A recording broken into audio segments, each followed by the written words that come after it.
Wanita ini memasukkan tangannya ke dalam dinding yang meleleh tanpa ia sadari kalau nyawanya terancam. Kedua temannya menunggu apa yang akan terjadi. Ana bilang dinding itu hangat dan ada yang bergerak di dalam sana. Marvin datang dan menyuruh Ana menarik tangannya. Saat Ana mencoba, ternyata tangannya tidak bisa lepas. Marvin menarik tangan Ana. Tim dan Olivia juga datang membantu. Bukannya keluar, tangan itu malah terhisap semakin dalam. Kaki Ana yang tak sengaja mengenai dinding itu juga malah ikut terhisap sampai ke bagian pinggang. Olivia melihat dinding itu mulai mengeras seperti asalnya. Mereka semakin kuat menarik sementara Ana berteriak ketakutan. Benar aja guys, tubuh Ana berakhir terbelah begini. Mereka ketakutan bukan main. Marvin mendekati kekasihnya itu. Ia terus memanggil Ana seolah tak percaya ia sudah tiada. Marvin menangis sementara Yuri tertawa melihat tragedi itu. Ia bilang dinding itu tidak akan membiarkan seorang pun keluar dari sana.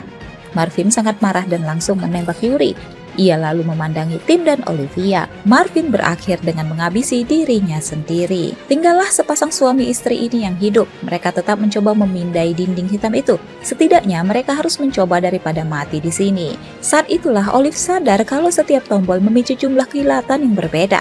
Mereka lalu melihat video di kamar pemilik gedung untuk menemukan urutan kunci yang tepat. Tanpa mereka sadari, ternyata Yuri yang tadinya tertembak malah hidup kembali. Loh, kok bisa ya? Saat Tim dan Olive akan membuka dinding itu, Yuri datang menyerang Tim hingga lelaki itu jatuh. Yuri pun mengincar Olivia yang nampak sangat ketakutan hingga Olivia terjatuh ke bunker. Tim yang bisa bangkit menendang Yuri masuk ke bunker lalu ia ikut melompat. Tim dan Olivia lari begitu cepat. Yuri pun tak menyerah terus mengejar mereka. Tim berusaha mencegah Yuri sementara Olivia membuka dinding hitam itu. Sayangnya, Yuri bersikeras tak membiarkan mereka keluar. Dengan pisaunya, ia terus menyerang Tim dan hampir masuk ke ruangan itu. Untunglah Olivia berhasil membuka pintunya tapi perkelahian sengit tak terelakkan. Tim dan Yuri saling pukul, tapi Tim kalah kuat. Yuri akan menusuk Tim dengan pisaunya. Tim pun menyuruh Olivia untuk pergi saja sendiri meninggalkannya. Olivia tidak mau melakukan itu.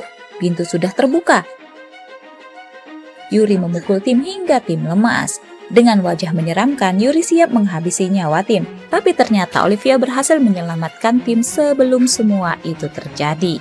Dinding hitam di pintu itu sudah hilang sementara Tim dan Olivia bergegas keluar dari sana. Mereka menelusuri lorong yang panjang dan berujung pada sebuah cahaya di ujung sana. Mereka pun berhasil keluar. Alangkah terkejutnya mereka melihat kondisi di luar sana. Bukan hanya apartemen mereka saja yang diselimuti dinding hitam itu, tapi semua bangunan yang ada di sana. Mereka berdua pun naik ke mobil untuk pergi. Ternyata guys, dinding misterius ini muncul akibat kebakaran yang memicu malafungsi serius yang mengaktifkan sistem pertahanan rahasia.